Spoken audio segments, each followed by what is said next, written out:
High বন্ধুরা, কেমন আছো তোমরা? আমাদের চট্টগ্রামের পানশি নৌকা থেকে এইখানে প্রায় সব ধরনের স্পিড বোট বা নৌকা জাতীয় যা আছে সবগুলো উপস্থাপন করার চেষ্টা করছি।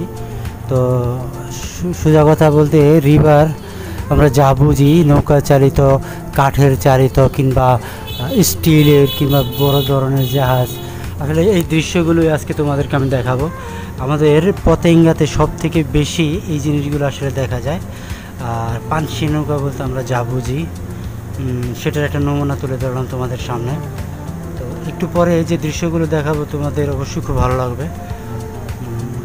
এইখানে আমি যত প্রকারের বোট আছে, বিশেষ করে যারা নদী পথে একটু ইউনিক টাইপের কিংবা আমরা সেই বাপদাদার আমল থেকে যে পানশি নৌকা দেখে আসছি সেইগুলো, মানে সব ধরনের স্পিড বোটই এখানে তুলে ধরা হচ্ছে তোমাদের জন্য, একটু ভিন্নতার জন্য। সবসময় আমরা ট্রাভেলের ভিডিওগুলো করি, বিশেষ করে পাহাড় পর্বত নদী নালা সব কিছু নিয়েই অবশ্য। তো আজকের ভিডিওটা টোটালি ট্রাভেল হবে শুধু স্পিড বোট বা নৌকা চালিত কিংবা হাতের চালিত নৌকা দিয়ে।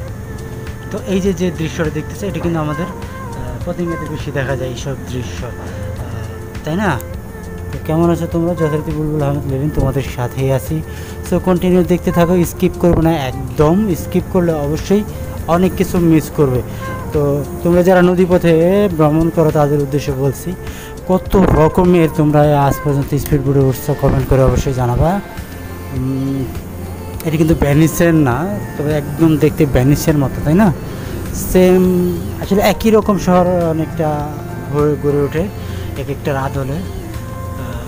এটা দেখো কতটা সুন্দর, অসাধারণ একটা জিনিস, তাই না?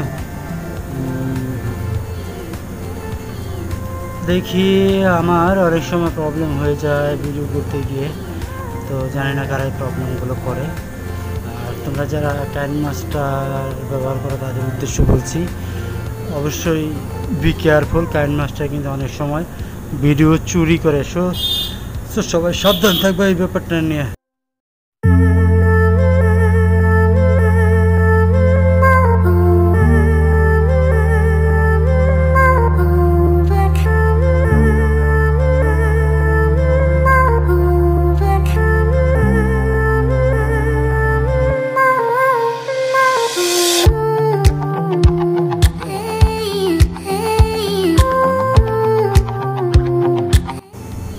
কেমন লাগলো ভিডিওটা? আসলে অনেক কিছু তুলে ধরার ছিল বা তুলে ধরেছি যতটুকু।